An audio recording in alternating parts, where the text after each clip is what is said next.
Good evening. My name is Lynn. To set the stage, it is 10:40 in the evening, 10:40 p.m. of February the 20th. This is rather much spur of the moment. However, it is as a result of watching a short that came on, I believe, was it on YouTube or perhaps Facebook. It was with regard to a gentleman whose name is Jordan Peterson, Dr. Jordan Peterson, PhD. And it was a short, I would say, in the neighborhood of 2 minutes, but it was a notably an empathic, rather, or empathetic, rather, observation of what he's been seeing with more and more regularity in his practice and in his background associations as a most respected psychologist. Now, a little bit of background on Mr. Peterson is he is Canadian, and by his observations of himself, he considers himself a traditionalist in the classic British liberal context. Now, it's not a matter of copying or anything, but by natural tendencies or perhaps processes of eliminations. I am somewhat close to that myself. I grew up in Western Canada, and from a predominantly British Isles, and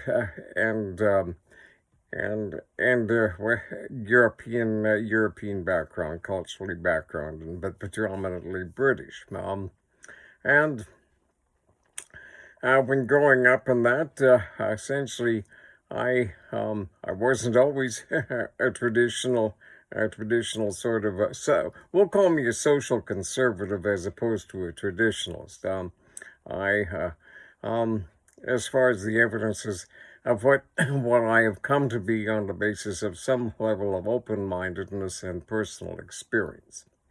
But to get to the crux of the matter, Mr. Peterson today was talking about the fact that he has seen so many people that he feels are absolutely hopeless as far as have see the world in such a defeatist, horrible way, in such a regard from what they see out there, that there's just nothing left. All they want to do is die.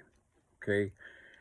Straight, like no way out, he says, I personally believe some of these people are obviously totally beyond hope. Okay? Now, I'm not going to say that I was so totally beyond hope, but essentially, I sent Mr. Peterson an email this morning and an audio after watching that, and gave him an insight in some remark as far as being all the way down on bottom, and by God's grace and some sequence of events that built upon each other, I came back from possibly exactly where a lot of those people are. And as I say, it is only by the grace of God and nothing else that actually, in my opinion, as I said this morning to Mr. Peterson, I said, I relatively came all the way back. And I do say that with some certainty, Mr. Peterson, so I notice that sometimes you look somewhat devastated and stressed yourself. But I will remark in this certainty, you just basically can never let those deleted ever get you down. Now, and I've said that if he might wish to at some point get back to me, I could elaborate on that. But instead of that, I'm just going to put this YouTube video together. And as I say, it is a result of seeing Mr. Peterson today. And I thought, well, what the heck? I'm just going to put it out on YouTube and let him know that if he might wish to review it and recommend some people go and watch it, I would be most complimented. But I wish to tell you right now, there is by no means any sort of encouragement or any professional association or tight little elbow rub. It's just a case that there is a man that sees something out there, and I think I might have some practical experience and some advice to provide for him as well. Now, as far as my academic background, it is not as eminent and as Mr. Peterson's, who has, I believe, a PhD in psychology and another one in, if my memory fails, it is in political science. Political science, psychology, who you're being polite or impolite to. Possibly one of the same, it's just that political science has a whole bunch of fancy, really long, articulate words to say what in transposed as another long, articulate word in psychology that are kind of one and the same. But I'm going to say that my background was I spent a couple of years at university. I took English, economics, and psychology, and essentially, at the end of a couple of years, I was thinking about being a lawyer, but no, I really don't think I want to dig that gig at all. And I'd done some framing and some carpentry. Thought, well, I'd like to go into real estate. So at that point, I had my business and contract law classes, got into real estate. And the first thing you learn in real estate, or at least in ethical professional sales, at that time when you trained to be in real estate, it was a professional protocol. You were trained in the consultative and asking the appropriate question to allow a person to think their way through to answer to basically resolve the issue themselves. Okay? And then for the next 40 years of the many other things that I've sold, essentially from those criteria of professional regard of the act-react, the stimulus response, the cause and the effect, essentially, and I guess human behavior in that, I came to realize some things when I unfortunately hit a brick wall. Fair enough, and basically got dropped right down the bottom, and basically got to that point that Mr. Peterson remarked, and he was totally at a loss what you can do for some of those people. So, if you are one of those people, I would say that I don't know how long this is going to take, but I do intend to make it worth your while, because if you feel like there's no way out, or you're on bottom and you can't get up to the top, well, I'm just going to explain something to you right now. People, when they feel certain about something, that they're either that, I'm on top and I can't be knocked off, or I'm on bottom and just no way I could ever get to the top, and I know that all I want to do is get out of here. Common denominator there to the confidence at the top and the certainty when you're on top of things, and at the bottom is the reason you feel that way. For one reason is you don't know how to feel to the top, but at the same time you have a certainty and you basically have a confidence in yourself that you're seeing things logically by giving yourself the peace of mind somewhat that there's no way out, and your logic, you're sensible in terms of how rotten you feel. And that is the truth of it. So with that being the case, it's a matter of perspective, and as well, it's also a matter of physiology, biology, and some realities that basically I will share to you to show you that as a matter of perspective, if you look at it from a different way, then it's not that hard to basically see that the climb from the bottom of the ladder to the top is a possibility. Now, let's face it, if you're planning on leaping tall ladders in a single bound and just boinging to the top in an instant, excuse me, we know that's not practical, and if I try to tell you that, well, that's right. Save your time, shut the video off right now. But if I tell you in this next however long this is, that if you put your first foot on the first step, in your next one. And let's say you're afraid of heights or whatever, but what the heck, we'll put the ladder down low so you're never more than a foot off the ground by the time you get the other end.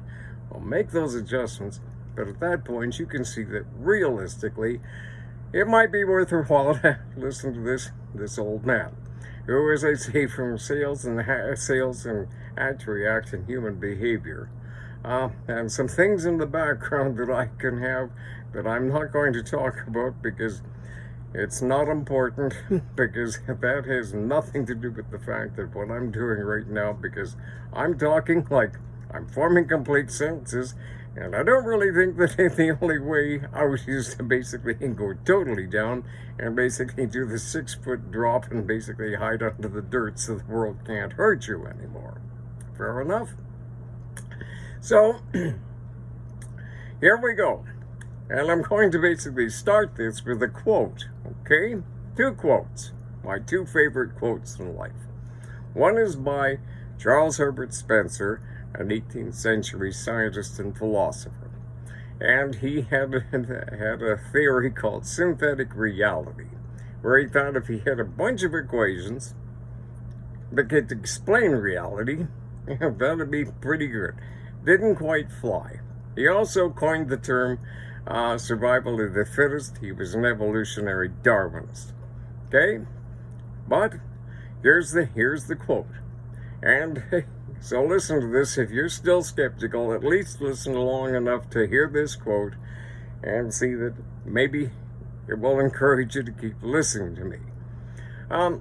There is a principle in life which is a bar against all information, and which can be proof against all arguments, and cannot fail to lead to a life of everlasting ignorance, or in your case, desperation.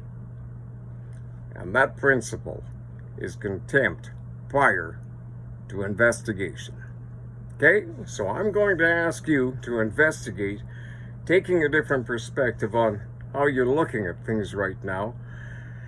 And at that point, you can see that if you possibly keep an open mind and not try is not the right word. Try, well, what to try? Well, I tried. Some people really, you will intend to do some things. There's some changes you take in your vocabulary. From now on, you're not going to try something. You're going to say, I intend to achieve this goal. I intend to accomplish the task. And I intend to do it with certainty. And that's it. Intention and certainty. I would also say, as far as credit given where credit is due, as I will remark through this, where I got these little strokes of brilliance along the way, along with kind of some common sense. Shame on me that I have to admit these things that, well, when I was growing up, I grew up with predominantly somewhat a kind of a traditional British liberal kind of attitude as far as my parents. So there's shame on me. I came back to thinking most notably like them, but through some experience and desperation going off this way and that, when I got focused down to some bottom lines of reason and thought, all of a sudden I had a frame of reference. I had a certainty in that frame of reference that I had something to possibly get my bearings at. And at that point, I started to climb the ladder. Fair enough? So with that, the second quote by a gentleman who was considered an oddity, autistic to some extent, and also known as the world's greatest ball striker in golf. But he was an eccentric. He had a personality thing, but it nonetheless, in my opinion, the most brilliant quotable quote that I have ever heard by any man, and it is this: the day that a man stops intending to learn and to become better at what he has chosen to do in life is the day that the man starts dying, or possibly wanting to. So with that, on we go. Here we go. So we're going to say, okay, there's no way out. We're going to call this asking the obvious question.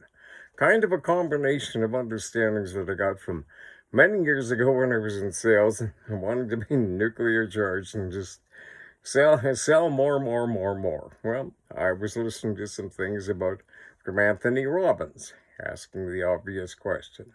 As well as that, there was another gentleman, Dr. Richard Zukov, The Seat of the Soul. His dynamics and interpretation of how many emotions there are, basically. He said love and fear. Dr. Wayne Dyer. I've been into Dr. Wayne Dyer since he wrote his Erroneous Zones back in, or Your Erroneous Zones back in mid-70s, okay? He has, and his interpretation is there's only one emotion, and he says that is love.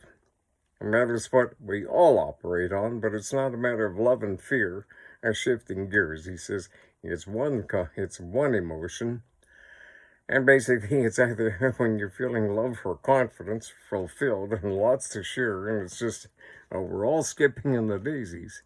Well, that's when things are basically love going the right direction. You're fulfilled, you're running smooth, and you got lots to spare. And then there's love going the wrong way or backwards, and all of a sudden you're defensive. You're defenseless, or you're hopeless, or you're stressed, or you're scared, or you don't know what to think because everything's just not making sense. So at that point, you're in deficit and you're reactive. You're not proactive. You're not responding. You're just basically drawing into a shell and thinking possibly it's hopeless to get out of this. Fair enough? So we're going to go on from here. First thing is, okay, the perspective. We're going to change your perspective right now. As I say, if you figure that it's so desperate, there's no hope to get out of it, you got to change your perspective, because obviously right now, you don't know how, because you feel so terrible that you want to basically end it. Because it gives you certainty, it gives you a sense of confidence, and a sense of comfort that you're thinking logically, and then you're interpreting the reality correctly. From your perspective, I tip my hat to you. You're a very logical thinker, and you make perfect sense. Absolutely. And do you know why you make perfect sense? Because you become so stressed out, and it is a nutritional fact, and I do know this from being the moderator for a nutritional company that has nutrition specifically designed to provide spiritual, or not spiritual, but basically mental health, or the resolve and certain repair mechanisms for the brain. And I will explain to this right now, because yes, I'm just giving you the preliminaries here. And again, there's no endorsements. I just did this on the spur of the moment, and basically no endorsements to Jordan Peterson. If he might differ with anything or be concerned for some recommendation or perspective on things that he doesn't totally agree with on that he might request that I extend a clarification and an uncertainty because he feels uncomfortable with some of the things that I'm advising and would prefer not in full reference to Mr. Peterson. Fine. Everything else that I say to everybody else, they know what they're talking about. Hopefully I do too. We'll find out at the end. And when I send this to Mr. Peterson and possibly up to some people, and we'll see how many people come back. Okay? So, proof in the pudding is, let's not take contempt prior to investigation. Hopefully not boredom, because actually, well, if nothing else, you could possibly, for the people that feel there's no way out, you can possibly say, well, geez, it's not so bad, because I certainly am totally pleased that I'm not like that guy. Fair enough. I'm glad, see, I'm helping you already, obviously. I know that I don't know what I'm doing, but it's working, so hang in there. We'll get through this, okay? So, all right. So, perspective. You feel you have a certainty, and why? Because it gives you a certain certainty and a calm and a peace of mind, in the sense that you have a peace of mind that you're thinking logically and certainly, but that's the only peace of mind. But the thing is, you feel no peaceful feeling within your mind. And you would love to have that, except you don't know how, or you forgot. Well, how? Okay, so let's do some logic here. Where do you find peace? Especially if you're stressed out and you don't want to have to think to the wall. You find as much peace as you can by trying to be alone and quiet with your thoughts. And that because the slightest little thing possibly just drives you around the bend, okay? All right, and you're afraid you don't know how to think or whatever. I'll tell you what. I'm going to ask you a question now. Within your own mind, do you feel that you're safe and confident enough within your own mind to possibly be open-minded to feeling something else besides uncertain or certain and feeling terrible, okay? Yes? And as they say, you don't need to be afraid because it's all within your own head. You're sitting in a room and essentially, don't worry unless you tell everybody and then they laugh at you that you were listening to me. Everything's cool, okay? So here we go. All right, so you're defensive, you're pushing everything away. Because you're in a frenzy. All right, here we go. Now let's figure, instead of a frenzy and all this compression and that, it feels just like coal. It's cold, it's empty, but it's just burning and scalding in a way, isn't it? And you know why? Because it's pressure. It's closing in on you. It's got extreme density. It's just got you weighted down. And you're all scrunched in. As a result of the way you think, that's the way it becomes. You compress, you draw in, you've cornered yourself. Now, imagine this. Why don't you think, now, I'm not talking about believing in a God or a higher spirit or something. If you don't believe in God, or if you're an atheist, or you're not a spiritual person. I am, but that's beside the point. It's not necessary here. What you can believe, though, is that as far as tight and scrunched and closed in on that, which feels terrible, open spaces and nothing but freedom and not a problem in the world. You look out and there's not a threat anywhere. It's nice and calm and it's unlimited. You can just go out and walk in the big wide open field all day long and just more and more space, a total release, and there's all the room in the universe to kind of just open up and take it all in or let it all go. Fair enough? The logic of it. Now, here's how you do that. What you first got to do is you can't have doubt. You have to have certainty. First thing to get peace of mind is you have to think, well, as you say, get peaceful. And the next thing to do, take a couple of deep breaths. Actually, if you want to take some notes or whatever, just hit the stop and mark this down. Yes, take a couple of big deep breaths and let them exhale. And of course, I don't have to put the details in. Keep on breathing afterwards. But, well, as I say, I'm pretty dumb and I can't trust that anybody else might be any more clever than me, but obviously there are. But we'll get back to it. So, a couple of deep breaths, and then sit back and relax. And then, as I say, just have that acceptance about you're just going to step out and let that compression fly. And here's the way you do it. And again, credit given where credit is due. Read the Celestine Prophecy sometimes by James Redfield. It is a parable, a story to illustrate a point. But essentially, here's the thing.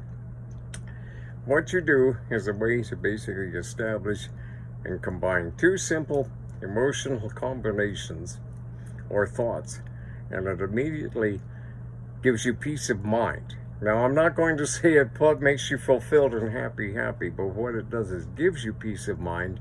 And in your case, because you're all friends and you need this, is the peace of mind is it takes away the scalding or the frenzy and leaves you in neutral, in balance, and at that point you can concentrate on, as I say, the combination of these two thoughts that I'm going to give you. But you've got to stay passive and always accepting about the fact that there's nothing but acceptance out there for all that you're letting go. Okay? So as they say, somewhat like Mo Norman used to say, alert indifference and a relaxed amount of attention, or not tension, but at any rate. So at that point, you combine the thought of love. Now, love has nothing to do with physicality or anything to do with that in the physical. It is strictly a spiritual thing of an attraction or a love for something that is beautiful. Okay, well, for the ladies, let's make it easy, huh? How about a Birkin handbag? Or a Birkin, yeah, man. And what do you really love about it? A Birkin handbag that's on sale for $4. And there's an unlimited supply until you get there to get one, but then you've got the money. Wow, love. Well, the thing is, what a beautiful thought. It's on sale, and I could have a Birkin. Very, very good. There's for the girls. Now, for the guys, well, every normal guy or Saskatchewan farm boy such as I, well, and growing up in my generation, love. Okay, children, can you say General Lee, a 68 Dodge Charger, and oh my gosh, not unlike the 70 Roadrunner, which basically had the same rails and gear. Oh. Yeah, General Lee. All right, that's the beautiful part of it. Yeah. And wouldn't you just love to have it and basically get out and have nothing but riding on the freeway and leave that pink Cadillac or that hot rod Lincoln totally in the dust. Fair enough. So, but when I was younger, I'm just getting some common references, but basically what I did was I basically went back and I had a memory of when I was a kid. You know, all the Christmas, the trees there and the lights are on and the presents, and wow, what a beautiful thought. That's what I did.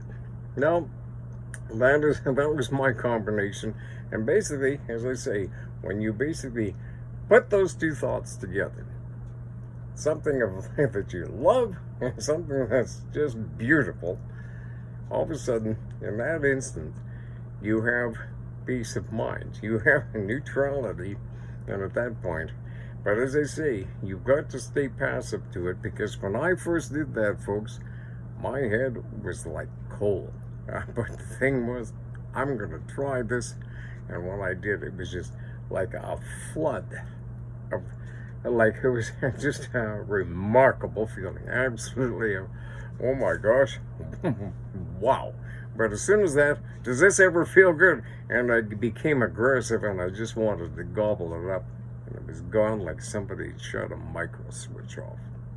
So, but the thing about it is, when you haven't felt it for a long time, you're out of practice, or perhaps have never felt it, so you need some practice. And at that point, what you do is you take them, and at that point, concentrate, and as they say, dedicate yourself to, when you have a spare minute or whatever, go ahead and do so. And concentrate on things, and what it does, at a certain point in time, it becomes ever present.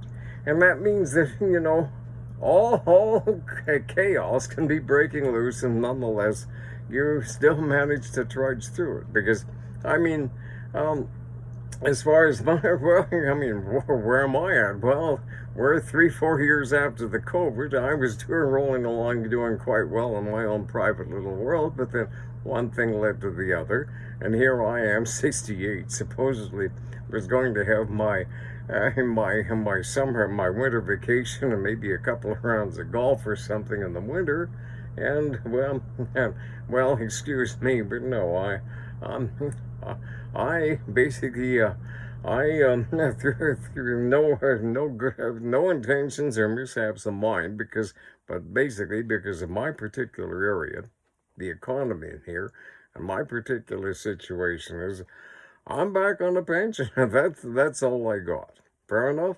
However, the thing is undaunted. Well, so fine, because I've got my health and I've got my peace of mind. And I've got some things that I can basically do that, with some determination and intent. It's well, I've got something to do. Basically, get back at it and do something to basically fulfill my need as an old man, or as any dog, and any man or any dog. Essentially, you've got to have a sense of purpose, and you got to have a job in order to feel content. So, at any rate, from my sense of purpose right now, just chipping in and throwing this out. But, and to show that essentially, in the background, as far as competent sales and that and things over time, and now that some other things have cleared out of the way, well, I shall be on the rise again, kind of like as a catharsis, or possibly just well, I'm kind of going from in the evolution of a butterfly. I'm basically coming through the cocoon state, and I'm going to take flight and flit off or something. And the evolution of life, and basically stepping out again, or flying away, which a lot of people think, thank God he got his wings and went somewhere else. But in the meantime, I'm here, and as I say, at the end of this video, you don't ever have to come back, but at any rate, in the meantime, we're going to get back to it. Now, the other thing, you practice that, and at that point, you've always got peace of mind, and as well as that, you combine that thought of love and beauty, and they become more predominant. And the thing is, at that point, when you have peace of mind, and you're thinking referentially, you have the ability to start reasoning logically and have a sense of feeling again, and instinct and intuition. Okay? Now, intuition. How do you think now? Reality, as I find out, is one extreme to the other, in everything and anything. And in all total combinations is a total feeling about stuff. It's left or right, or someplace in between. Up or down, someplace in between. Happy, sad, someplace in between. Do I trust this guy or do I not? And why do I not? Because I get the feeling that perhaps he's here to take as opposed to give. So is he giving me the gears about what he's trying to sell me? Or is he here to basically fast talk me and take my money? Or give or take, forward or back, up or down. So, that being a thing, and some other referentials, and I'm not meaning to get into anything to do with religion or whatever, but back to the God thought, is that as far as thinking, oh my gosh, there's nothing, I don't believe in God. Well, the thing about it is, obviously other people are not in that shape, and it's not necessarily because they believe or not believe in God, but they possibly believe that things aren't too bad, and essentially as far as life and spirituality and that, well, people that don't believe in something out there as far as in the hereafter or something and things, well, basically, definitely, there has got to be. And that is the truth of it, because without something out there as far as a collective integrated life function that keeps people going, well, excuse me, without some perpetual infinite force, as far as molecular structures and that, well, our switch would shut off and this whole universe would be less than the size of a cube of sugar. So, essentially, with that, it kind of realizes that, well, it's not so terrible. You may well know there's not a God, but there's definitely something here in the hereafter, because there's something out there that's obviously keeping this universe getting bigger and bigger, and that kind of wants us to as well, as opposed to shrink down to less than the size of a cube of sugar by not believing in, obviously, that there's something out there keeping us going and keeping us running, as opposed to shutting the switch off, which would happen if there wasn't some supernatural force in the overall that is infinite, and the math and the sciences nowadays proves that. So, but I am going to say, again, and in common determination, because at one time in my life, as I say, and I'll tell you where I got to. I was working for a large corporation out in Alberta, and as a result of some things, all of a sudden I just kind of got into a funk where there was a personal situation. I figured the best way to forget about it is just throw myself into my work. And I was lurking like a dog and just going at it and really going at it, but nonetheless, a little, somewhat devastated in the background because, a lot. Well, it happens to a lot of people. It was a loss of a friend in terms of a love affair commitment, and sometimes, yes, love between two people in some regards.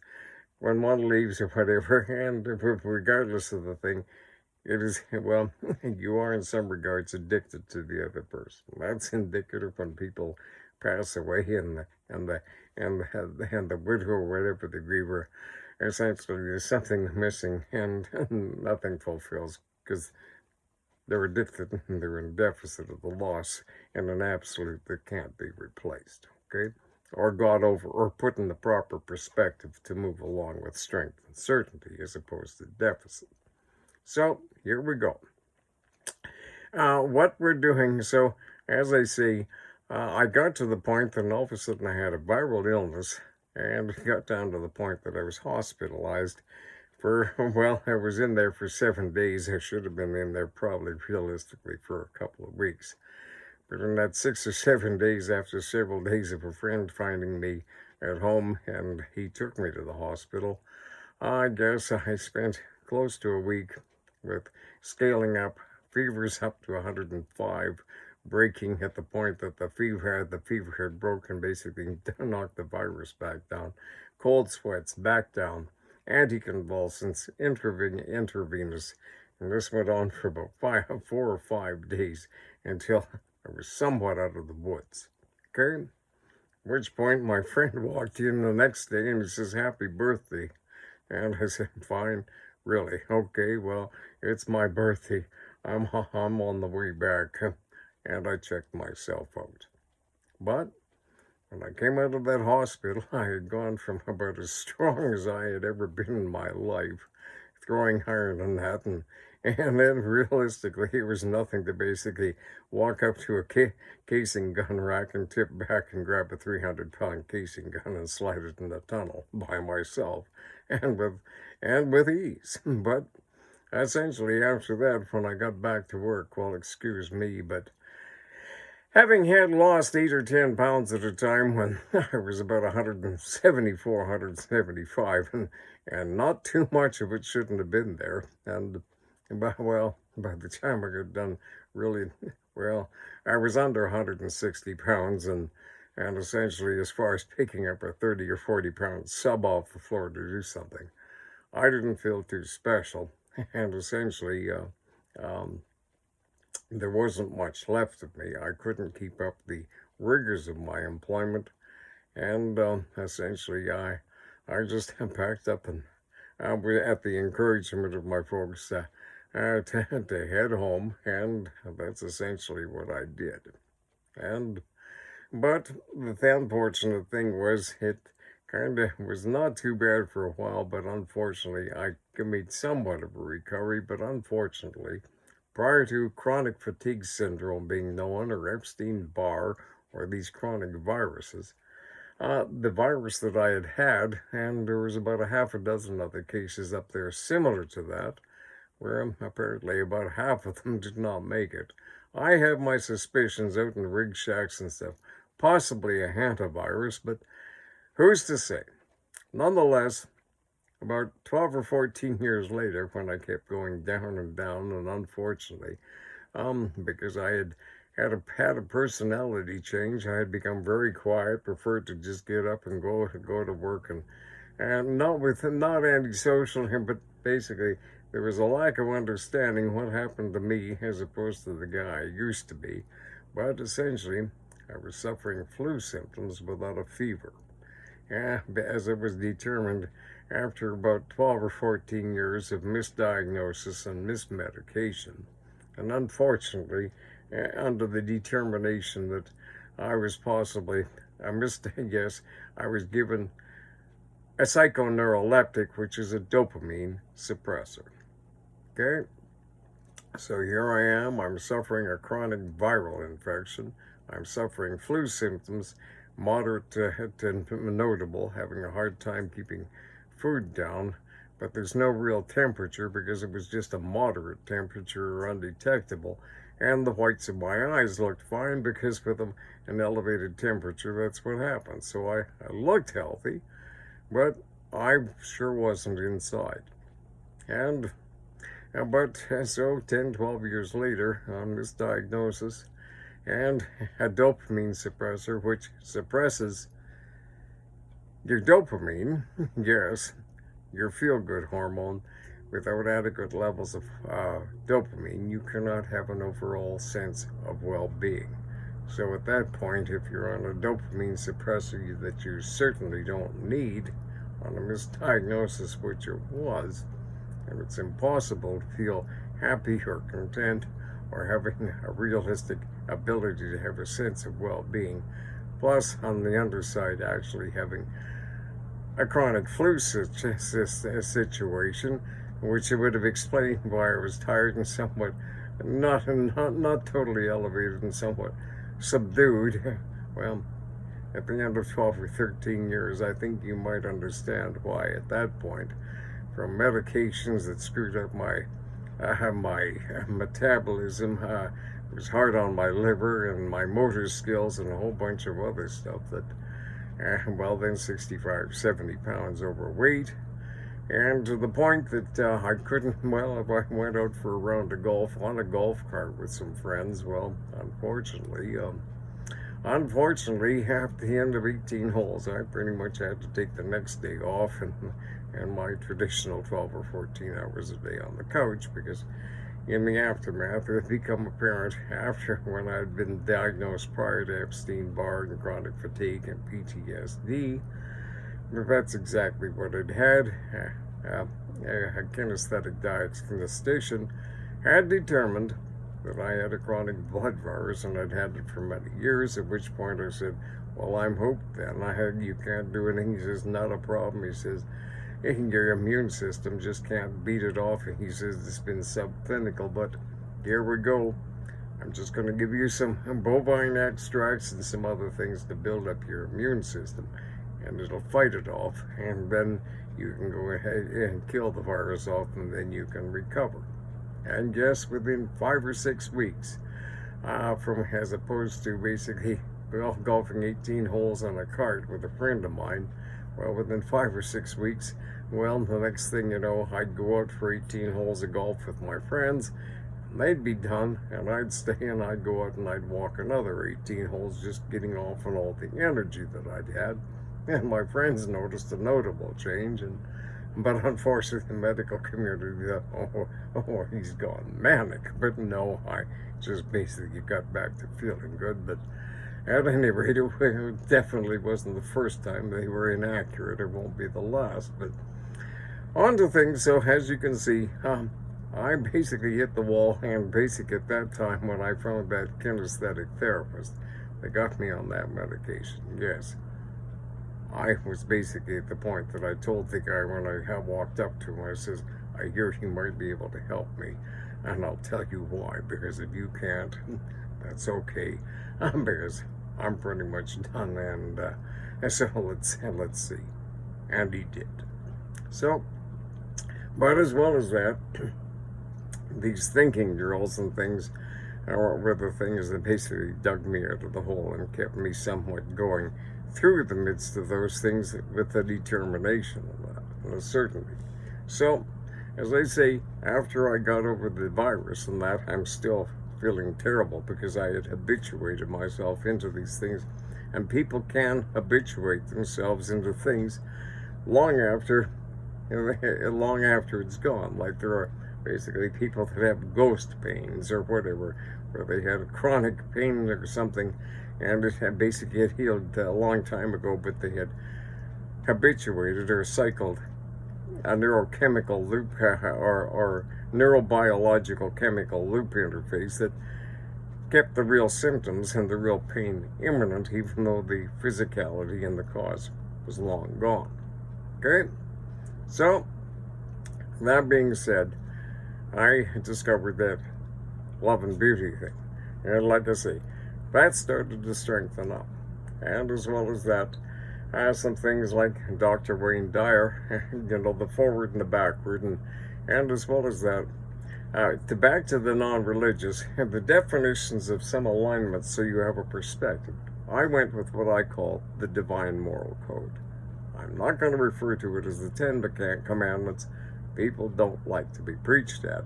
But again, we're not talking religion.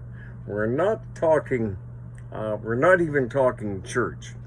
And we're not talking about God or anything other than but just call God for the overall of the fact that in the evidence of the fact that you're existing and somebody hasn't shut the switch off.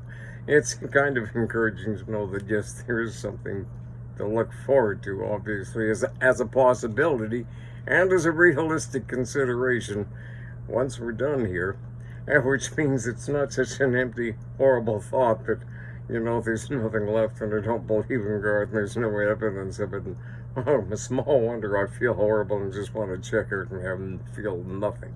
Well, all of a sudden there's something to hope and believe as a reality. Well, in that simplicity, it makes it for a heck of a lot more, a less blurry thought than sitting around as an atheist or something that thinks this is it. But then the atheist, well, that's something nice and simple, and they can be as logical and calm and cool and confident in the thought. But nonetheless, I've known a lot of people that have taken that position. They get so down and depressed that they're off at the doctor and they're wandering around in a fog and don't know what to make themselves and wish that they were gone. So, but everybody draw their own conclusions, make your own choices. I have, and on the result of that, for the results that I have had, I'm an advocate of them because they proved themselves out of me because I was down at the bottom and I was there. Okay? So, we're going to say the divine moral code, the Big 10. Don't say yes, no, or whatever, but just have some look at some logistics as to why it might make sense, if nothing else. Well, if I have a frame of reference, then I kind of have a frame of reference to know where I'm at and judge myself as far as apparently something over the centuries tends to prove itself out. It's not a bad model because those are the people that do it, they always say that for some reason, it kind of puts God on your side or the whatever, if you are aligned in that level of judgment and conscience and morality and consideration as far as keeping things real. And the love and beauty thing, it kind of puts you in a peace dynamic. And the reality of reality is one extreme of the other and stuff. And at that point, so you put in the divine moral code. And as well as that, to elaborate, the 7 deadly sins. Okay, well, we won't call them sins because, of course, that's religious or God. The seven deadly, you really shouldn't do that, and here's the things you should do instead, so it's not deadly, but it keeps things cool. So, avoid those things, and, a few other common sensibilities, and, well, as to why as far as this, and thou shalt not steal, and love your neighbor and things, or be kind and thoughtful and benevolent and have some exercise of Samaritanism. Well, it's sure a lot better than basically being cold-hearted and insulting and rude and etc. all the time.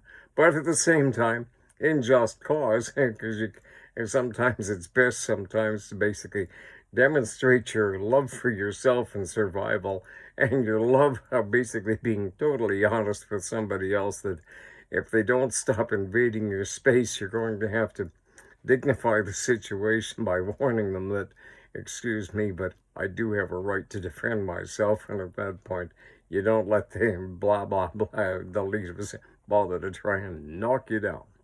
Fair enough? So, I'm going to explain to you why a lot of people are getting knocked down these days, as I found out when I was with that nutritional company. And here it is. The reason people get knocked down these days is because of stress. Of things and loud noises, and you never know, economic insecurity, the market's this, the market's that. And it's a totally different dynamic than it was 4 years ago, because we've all been taught to be cautious, fearful, and reactive, like 6 foot distancing. Yes, they're probably nice people, but they might kill you. Wear your mask. Oh my God, oh my God. And essentially for a year and a half, it conditioned you, it habituated you, even on a subtle level, to basically be reactive to people, to be suspicious, to be withdrawn, and always be on alert, okay? And essentially, you got habituated to think in a regard that has to be turned around, in a simple regard. Now, after I've given you all these things and insights, I'm going to show you how to think reasonably about how you're thinking. Now, I'm going to do a simple exercise now. This is called asking the obvious question. Okay, so essentially, let's say I'm interviewing you, and if it's exactly what you're thinking of that, no, I'm not psychic. It's just I'm asking the obvious questions because it might be obvious why you're no tricks here, okay? There's nothing magical about this. It's just common, simple science and reality, and what I have, thankfully, by God's grace, allowed myself to find out. Well, it works for me. Fair enough. And it has, on some levels, for other people that I've given small, brief insights, it certainly works for them too. And so, essentially, the proof of the pudding, well, try that love and beauty thing first. And as well as that, here's the other thing that's going to prove things out. They always say, laughter is the best medicine, or time is the healer. Well, you want to know why time is the healer? It's the same, well, it's because when a person has a really stressed, totally shocked out, an emotionally devastating situation, it evacuates a lot of the trace minerals, and it throws your neurohormone balance totally out of whack in your brain. It's gone. And that's what I found out from that newbie comment in the nutritionals. And it takes time for certain minerals or certain dynamics within the body to restore the brain. And the brain is working in deficit and in lack, and has no idea how to get out of the loop they're stuck in. And one of the big ones that disappears is your endorphins. And endorphins, they're somewhat of a survival or a feel-good, and basically, it allows you to feel pretty darn good. Seeing that on the sand, and essentially when those endorphins are just all of a sudden evacuated, by natural, if you're just around with the old adage, time is a great healer. If everything goes well and you kind of believe in time as a great healer and take some patience, it's going to take you about 5 or 6 weeks for your endorphins to naturally come back. Buried. The other thing is, if you're a smoker, as soon as you inhale nicotine, within 7 or 8 seconds, it goes in and totally evacuates out all your feel-good centers and kicks all your feel-good endorphins out. But they're all gone, and you're getting your pleasure or your feel-good from the nicotine. If the nicotine's gone, well, again, you're looking at 5 or 6 weeks. And that's why often people will say, look, if you can quit smoking for 5 or 6 weeks, you got her made. Why? Because by then, your endorphins are back and you're feeling fine again, but in the meantime, you're in deficit. That's why when some people have an emotional shock or the death of a spouse or something, they go into a depressive state that they never dig out of. Because at the end of 6 weeks or whatever, or not the support, or the perspective was not put in by supportive people, they never have a chance to dig out. So they stay stressed, which eats up and basically keeps the endorphins, what little might come back, totally evacuated. However, there's something else that you can do, and a personal experience I had as far as being a smoker back at that time. And for 15, 20 years, I desperately tried to quit smoking on numerous occasions, and all it did was allow me to, well, be a bother and preoccupy. Oh, just 2 or 3 and get on and annoying my friends because I'm fidgeting and, well, but the thing was, as soon as you have a saying, wait 4, 5, 6 days and you have just one drag, too bad. Must start all over. But there was a laser therapist that explained to me she had an 86% success record. Now, this is for some people that basically want to pop right back and give this an open mind. And I can give you her number if you wish to get back to me. And if she's not close enough, well, I assure you, she in a network, she can recommend somebody in your part of the continent or possibly your part of the world that can. But as she explained, she had an 86% success record. And I said, what is the process? And she said, well, what we do is the same contact points as you have on acupuncture charts. And we do that when we stimulate these points with a laser pen, just a moderate laser. And she said we go through a specific sequence, and what that does in about a 45-minute session is it totally reboots your endorphins and brings you right back up to no longer running on empty. Fair enough? And I'll tell you, folks, by that time, I was beside myself because I was at 2.5 packs a day. Because, well, it just got to the point after numerous years of up and down and trying to quit. I just thought, well, this is too much of I'm just going to make the best of it. Yes, I'm just going to keep right on smoking. I don't care. I'll just deal with the exclusions. I'll sit outside and you folks go in the restaurant. I'm going to sit here and chain smoke in the car and I'm grinning. I'm barely bear it. But, so, here's the thing. You go ahead and get your endorphins rebooted, and if you're a smoker, well, that's a simple option. But if you're in such a depressive state, I would recommend you going as a possibility. That therapy usually costs in the neighborhood of about $400. If you're a smoker at 1.5 packs a day, well, it's a no-brainer. But at the same time, if there's nobody near and you're going to be cautious because you're reactive and you don't just want to go ahead and blow $400, or fair enough. Here's a simple one. You want to know another way to reboot your endorphins? Doesn't cost you anything. Kind of goes back to close to the thing that laughter is the best medicine. Did you realize that if you basically put a great big fat smile on your face, even if you don't mean it, and you get out your stopwatch and you maintain that big fat smile expression on your face for a minimum of 1.5 minutes or so, and you do that as many times a day as you want, every time you do that, it starts booting up your endorphins. And basically, at that point, smiling does improve your face value. And as well as that, even though it makes other people feel better because I'm saying, well, isn't that nice to see? For some strange reason, it certainly makes you feel a whole lot better too.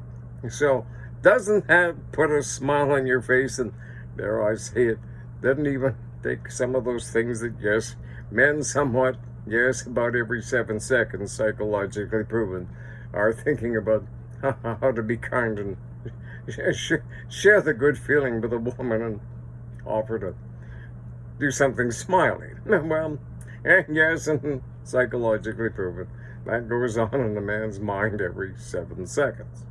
So, and on a woman, well, I mean, it's all the time, because they're always on the, oh my God, it's always the same thing when a man's interested, or it comes down to the point. So they're preoccupied with it all the time. So we'll get back to the divine moral code. So essentially, don't feel down and out or have hard feelings about yourself just because you're just like every other typical guy. But in the meantime, as far as respect and dynamics and things about relationships and all that stuff, which basically, if you get back to me, or get my contact information will be down in the description area below. I would be more than happy to give you some of the common sense dynamics about if you're having a relationship problem and you need to have some obvious questions asked. So back to the obvious questions now. So I am going to ask you, so you feel terrible, you feel like nothing, there's no, okay, so the obvious question is, what kind of a person thinks like that? Okay? Well, a person that doesn't know what to do. That's right.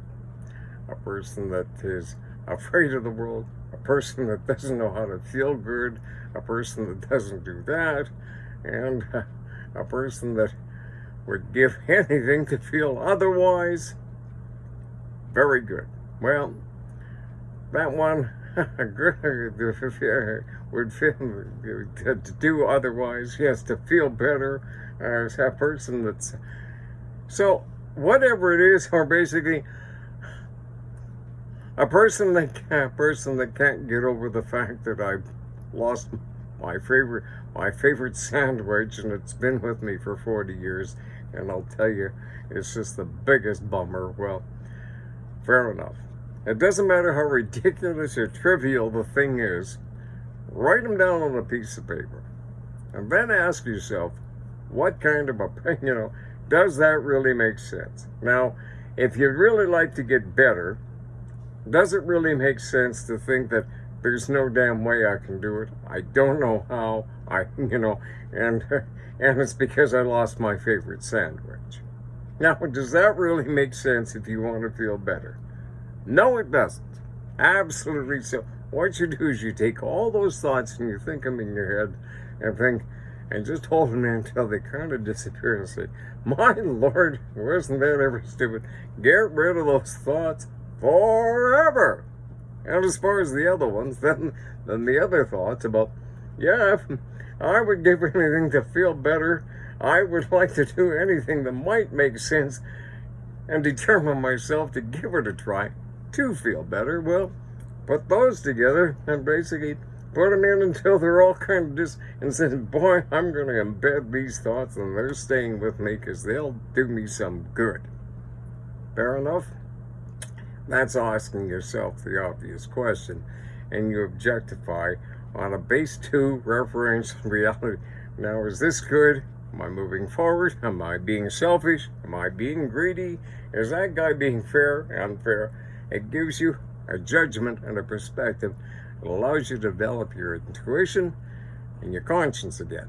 And as they say, if you keep your mind neutral in passivity and accepting that it is what it is out there, then your mind is exactly in the same physics dynamic as an antenna. Totally passive, totally able to basically feel either those good vibrations or those bad vibrations in a realistic, objective term, because you just love the beautiful feeling of the freedom to basically feel it as it is and be objective, and the ability to figure things out for yourself. And that, folks, is something that basically, with that, you can feel really good now, because I'm supposedly done rambling on, okay? So with that being the case, folks, That's how you dig yourself out, asking yourself the obvious question. Now, I'm going to deal on something else that'll save you, but an awful lot of people are really baked out and stuff because possibly they're in such a rut and that, and things have been in the economy and you can't deal with it. Possibly you have a significant other or somebody, or even a supporting member or something, or well, let's face it, if you're not, things are not as wonderful as they could. Fair enough? All right then. If it's a love thing or an imbalance and something, and basically let's just no pretending here. We'll deal with it and we'll pretend. We won't pretend, but there's a woman there, and for some reason she's either not speaking to you, or she's giving you the silent treatment, or on the other hand, she's not being silent. She's speaking to you, but she's not being thoughtful in your opinion. Again, one emotion, love. All right? Or she's being supportive in that, but you see, but there's obviously a disappointment there. And, well, something's not working out. It's kind of, at that point, you basically ask the question to her, excuse me, but in terms of feeling loved or confident or secure around me or more content, I ask you a simple question. What kind of things can I objectively do that would allow you to feel comfortable or confident or actually feel genuinely loved by me? And if she gives off in some simple things, well, thank you very much for telling me. Yes, I can do those things, and I'll tell you what, when I'm not doing it, because I'll have to re-habituate and train, when I'm not, don't get mad at me, just gently remind me, and hey, I'm a guy, we're all slow, see, as you've known over these years or these months, you do kind of have to be patient with us, because baby steps before we can walk and then run. Fair enough, and hopefully run back to your arms is away from you, because you're giving me some love, tough love, and being honest with me that you don't appreciate me right now. Fair enough? The obvious question. Or why is it that this, or why can't the problem be resolved? Why are we in irreconcilable differences? And tell me all the reasons why we're in irreconcilable differences. Write them all down. Excuse me, but all these reasons there, do they totally make sense? Well, no, they don't. Not all of them. Fair enough, then. Maybe it's not irreconcilable. Ask you the obvious question again. What might I have to do that we could consider reconciling, or possibly you giving me the keys back to my golf cart so I can go golfing on, because you said I could if I possibly was able to make you tolerate me again. See? Asking the obvious question. And then back the other way, if somebody else wants to play referee or something, okay, fine, guy, you've done well. Okay, now it's the lady's turn. It's your turn to get asked the, okay, yes, sir, what kind of things, realistically, could she do for me that would genuinely make me feel loved? No, like, every 7 seconds, but we'll leave that out of there. But at the same time, if it is one of those every 7 seconds, the obvious question is, well then, exactly what might I have to do or consider as far as etiquette or whatever that you would appreciate? How would you appreciate if I possibly was wanting to show that I'm being nice and kind and thoughtful to you, but I'm not doing it the way that, please tell me how. I'm eager to listen, because I would really like to be nice to you and kind and thoughtful, of course. Nudge, nudge, wink, wink. Say no more, say no more, At any rate, so there you go. The obvious question again.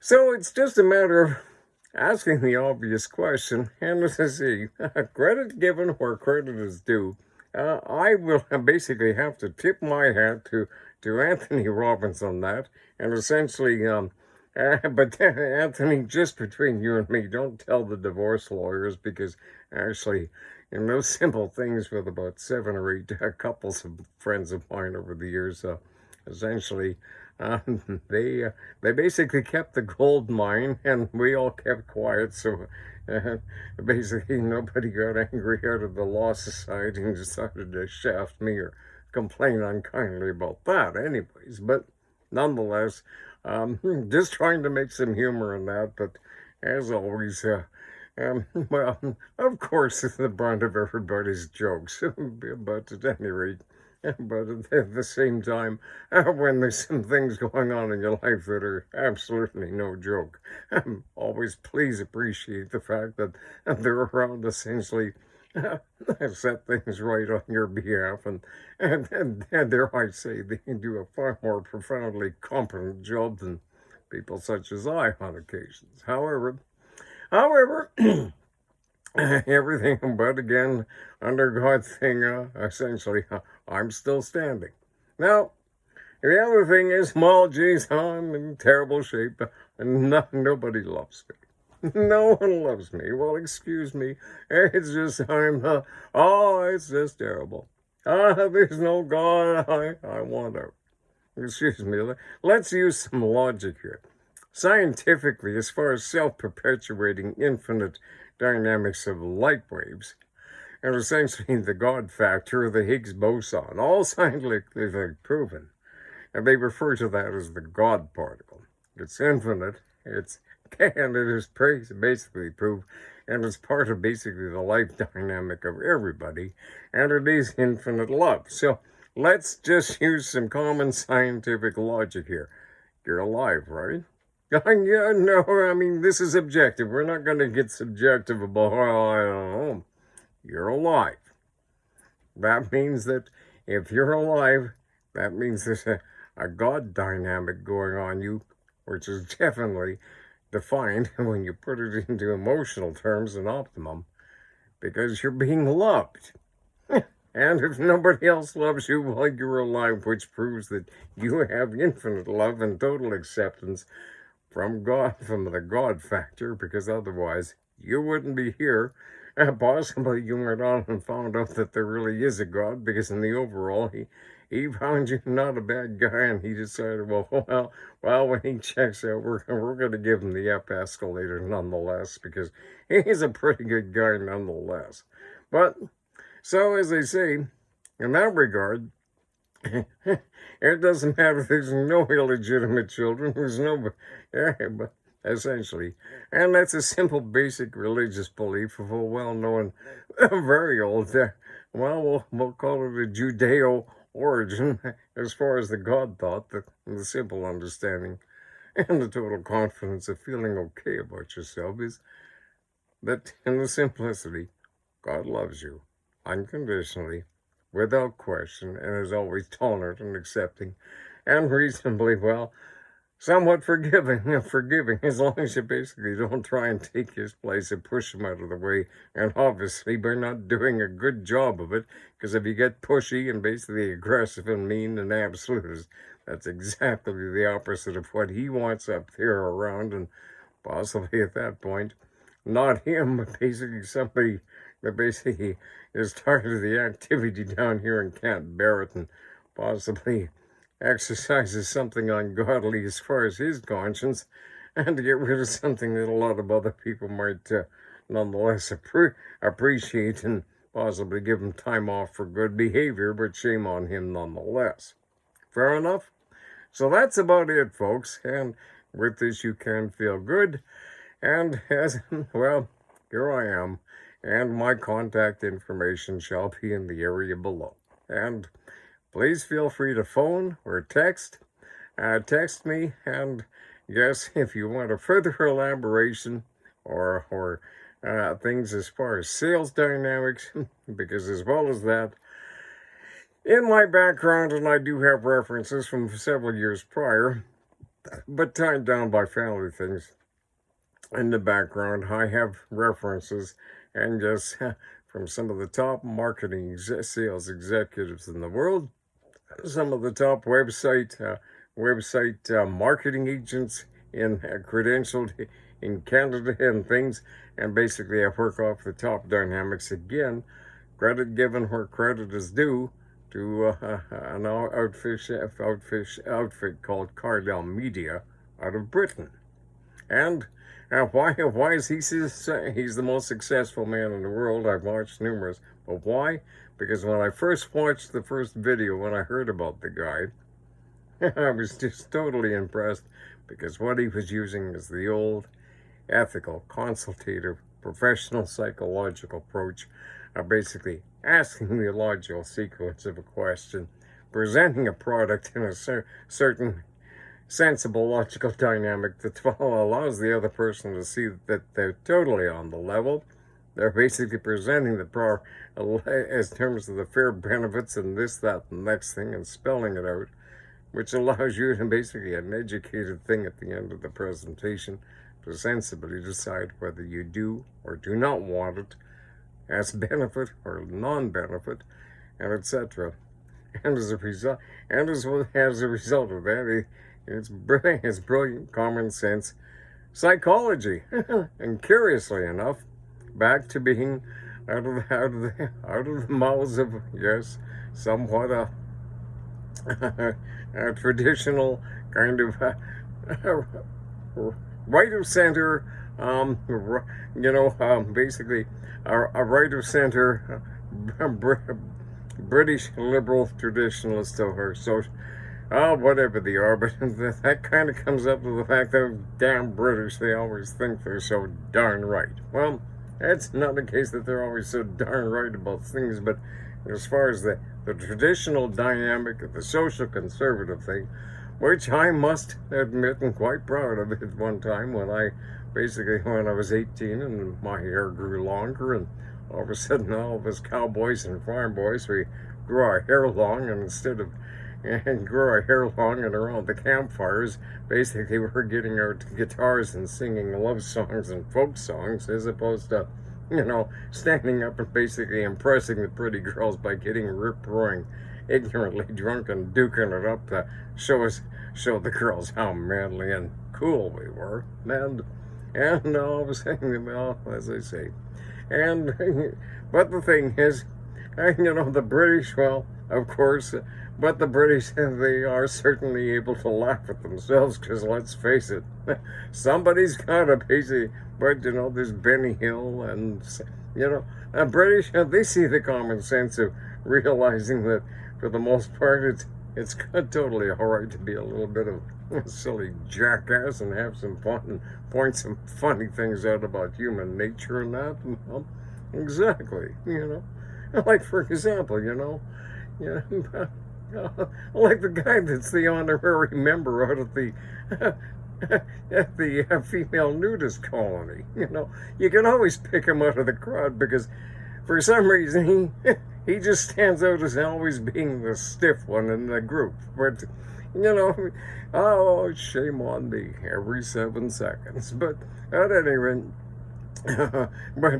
no, I'm not going to tell you where that nudist colony is and give up my honorary special membership. Well, excuse me, but yeah, dream on. At any rate, they never let me in. I'm sorry.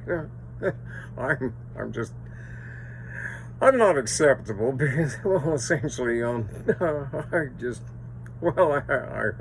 would be there to basically be, possibly the peace constable or something, in the sense, well, knowing me, I always had to skip off and just fall asleep on the job and make money for nothing, but, so, as I say, they always get somebody else more qualified for the job and willing to work for a living. But at any rate, that being said, and that's right. So all these people out there, well, excuse me, but I was just like you many years ago, and essentially, over the numerous years that it took for me to put myself back together, well, a little bit of a thing here and a little bit that, and I went over several years, maybe 10 years, and essentially, you can thank God that it's only going to take under an hour and a half to basically put it in a nutshell.